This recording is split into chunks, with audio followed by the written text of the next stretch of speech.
retrouver aujourd'hui pour cette nouvelle vidéo. Tout d'abord, merci aux nouveaux abonnés, merci d'être là avec moi, de rejoindre cette chaîne. Vous allez trouver sur cette chaîne beaucoup de pédagogie.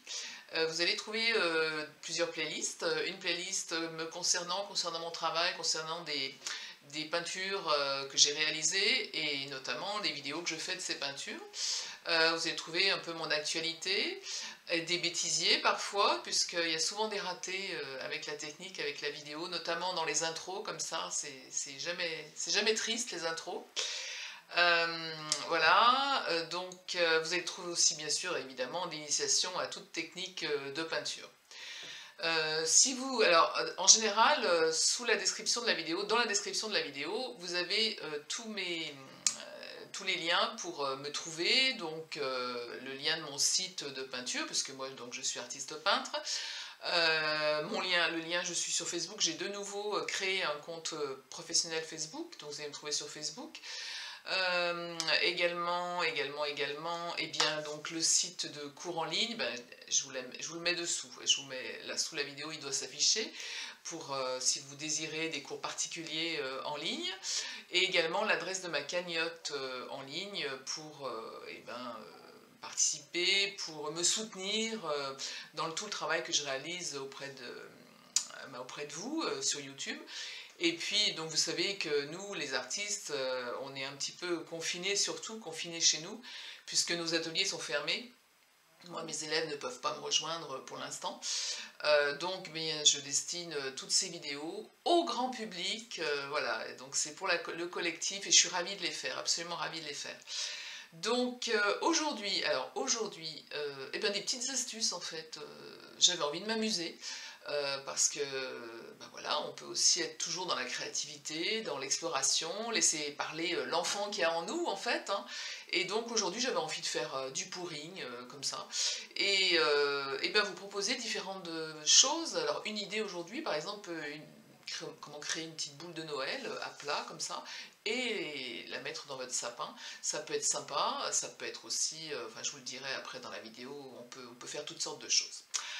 Voilà, écoutez, je vous souhaite un bon moment avec moi et puis à très bientôt pour une nouvelle vidéo.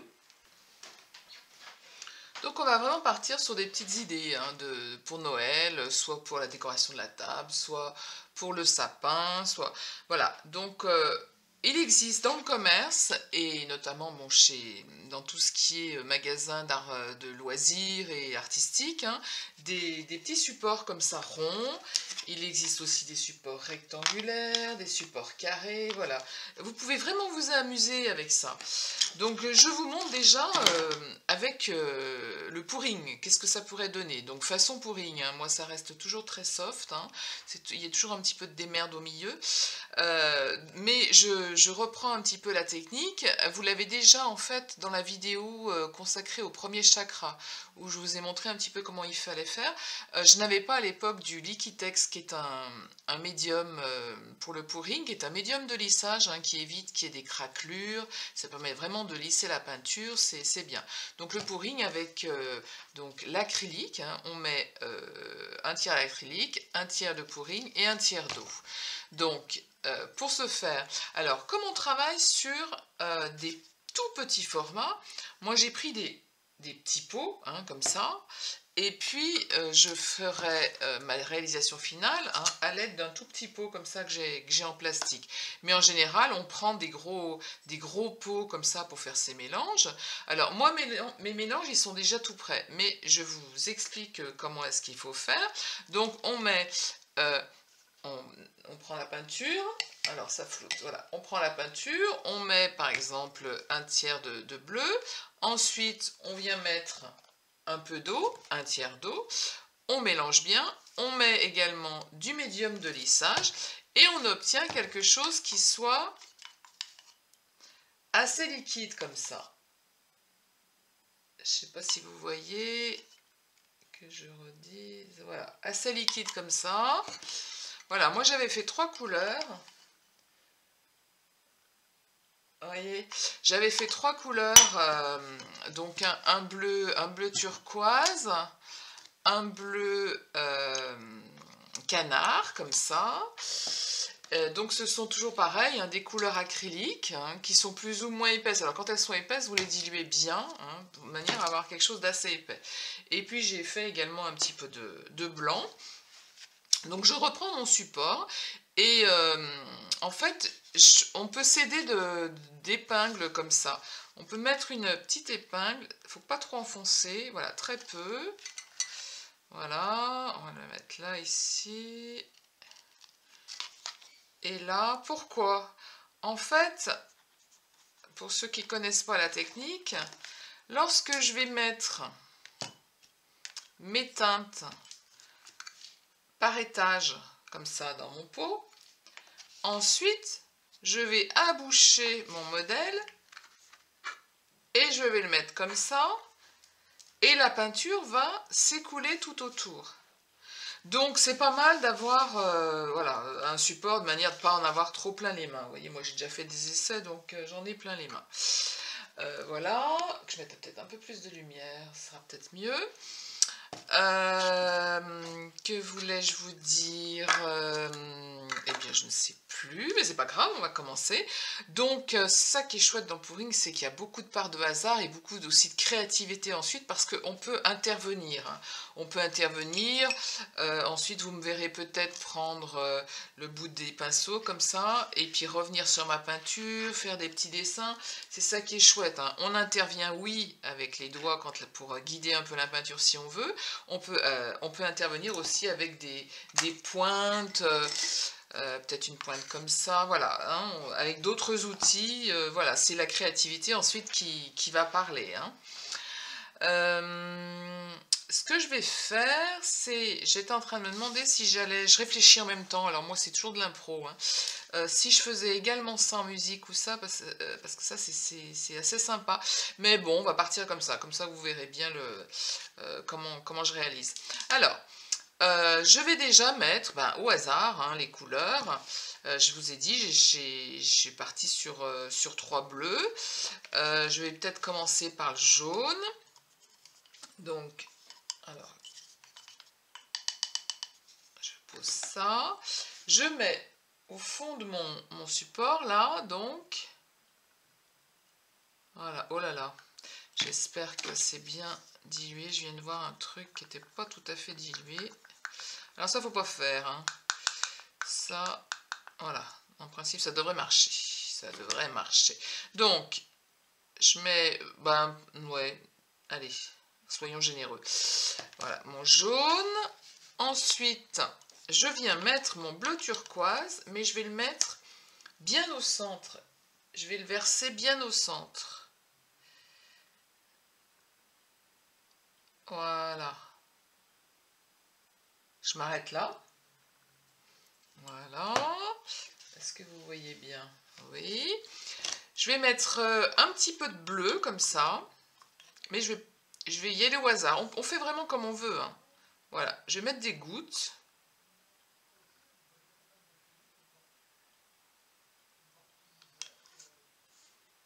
Voilà. Comme ça. Et puis je vais m'arrêter là. J'aurais pu en mettre un petit peu plus, mais non, je reviendrai avec le blanc, mais après en fait. Vraiment, c'est la créativité totale. Hein. Ensuite, mon support, là, je viens le poser au-dessus, bien au centre. Je regarde qu'il soit bien centré. Bon, si pas bien centré, c'est pas dramatique non plus. Ensuite, je la bouge comme ça et j'attends que la peinture se dépose. Je regarde bien tout autour comment est-ce qu'elle se dépose et ensuite voilà, j'enlève mon pot et je vais regarder ce qui se passe. Alors je peux plus ou moins guider ma peinture.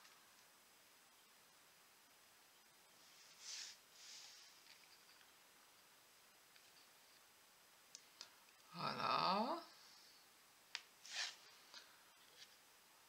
Voilà, c'est comme un petit peu comme je le sens. Ça va passer de l'autre côté, on s'en fiche. Hein. D'où l'intérêt d'avoir un petit support.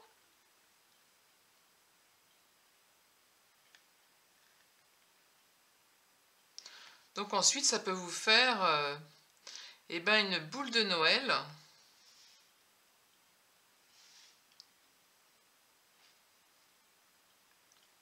Super jolie.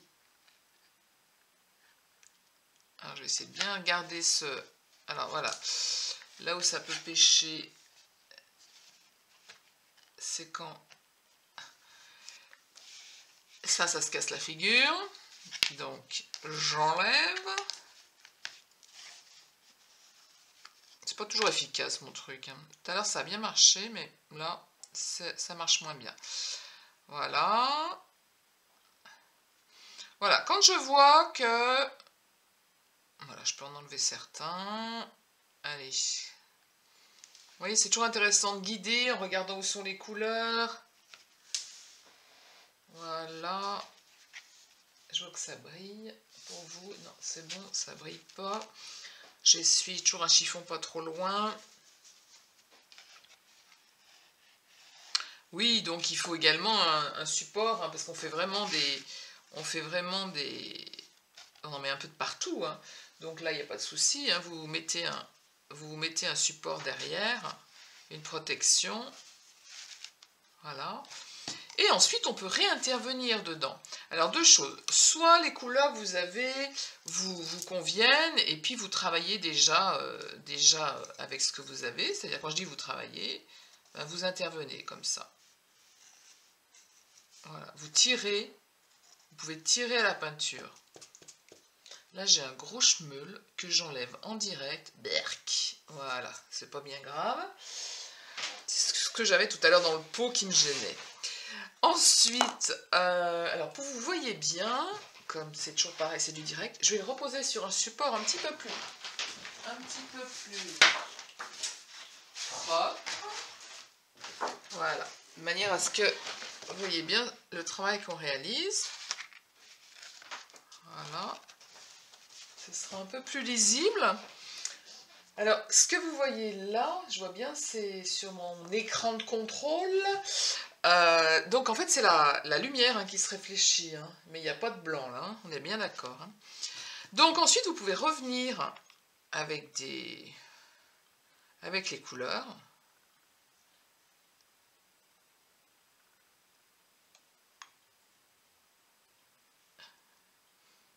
Voilà.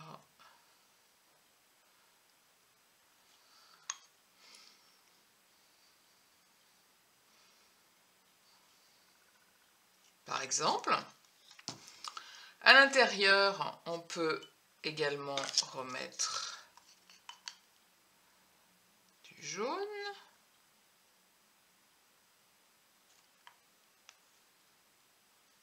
Pour accentuer la lumière.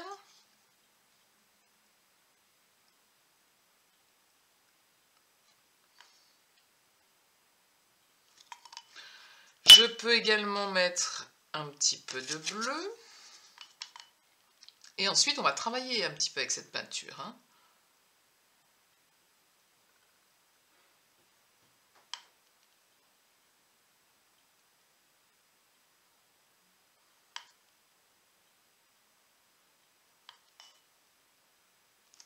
Voilà.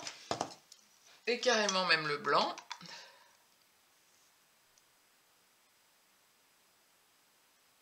Alors, vous voyez, ma plaque est légèrement en pente. Ce qui fait que j'ai la peinture qui descend légèrement. Et ça crée un effet qui est très sympa. Donc, on peut toujours guider. Vraiment toujours guider le... Je vais le rehausser un petit peu pour lui dire d'arrêter de descendre.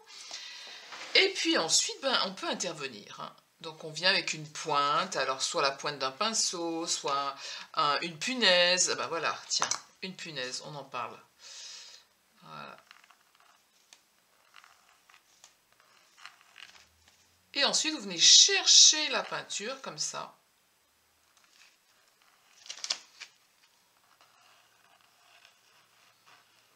Et vous venez créer des effets. La peinture, voilà, elle vient se mélanger aux autres, elle rentre dans les autres couleurs. Et là, ça crée des effets extrêmement sympas.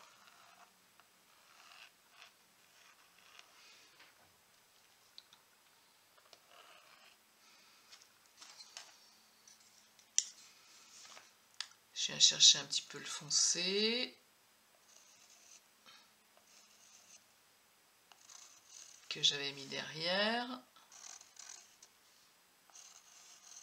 Je peux venir à tout moment rechercher de la couleur, hein.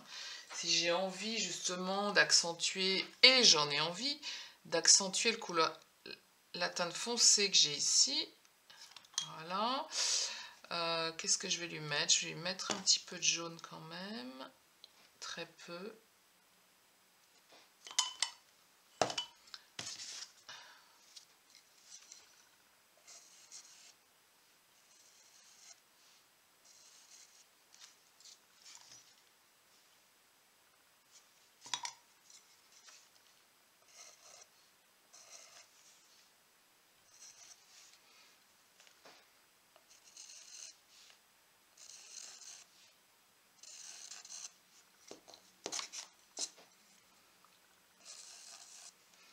On a vraiment des effets...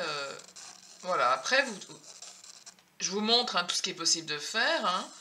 Faut oser aussi. Hein, faut pas se rester coincé.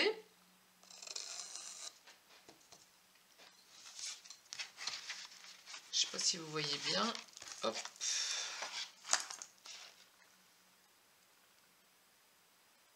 Hein, les effets qu'on peut obtenir. Alors, au bout d'un moment, il faut aller doucement, hein, parce que parfois on peut mélanger un petit peu trop les couleurs, et c'est toujours pareil, hein, il faut que les couleurs restent assez pures.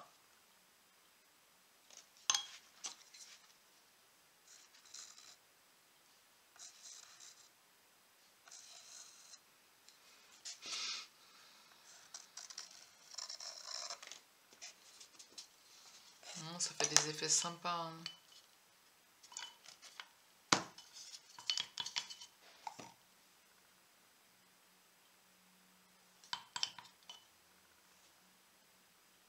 Vous pouvez accentuer la lumière aussi ici.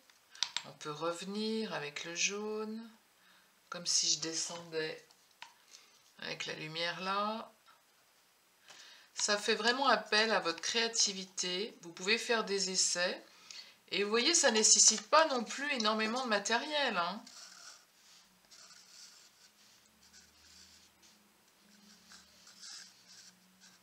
C'est des choses qu'on peut faire avec des enfants, bien évidemment. Ils vont adorer. Hein. Donc voilà, ça peut vous faire une boule de Noël magnifique, ensuite que vous pouvez accrocher au sapin. Alors le mieux c'est quand même de faire un trou avant, hein, éventuellement avec, vous pouvez le marquer avec une, comment on appelle ça, pour faire des trous, pour les classeurs, une perforatrice, merci, une perforatrice. Et donc vous faites un trou et vous mettez une magnifique ficelle et vous pourrez l'accrocher au sapin. Ou ça peut être un sous-verre aussi, ça peut être sur une table de Noël, ça peut être très joli, vous en faites plein comme ça. Voilà. Bon, bah écoutez, c'était des petites astuces. Éventuellement, peut-être que je ferai une autre vidéo pour vous montrer comment est-ce qu'on peut faire. Eh bien, ça peut être pour un plan de table, ça peut être pour marquer une étiquette, pour marquer le nom de quelqu'un, voilà. Bon, je verrai plus tard selon ma créativité. Alors, vous voyez là, comme on a bien chargé en peinture, de nouveau, et comme c'est pentu, j'obtiens encore d'autres effets. Parce que la peinture, tant qu'elle n'est pas sèche, hein, pour l'instant elle n'est pas sèche, hein, elle continue d'agir.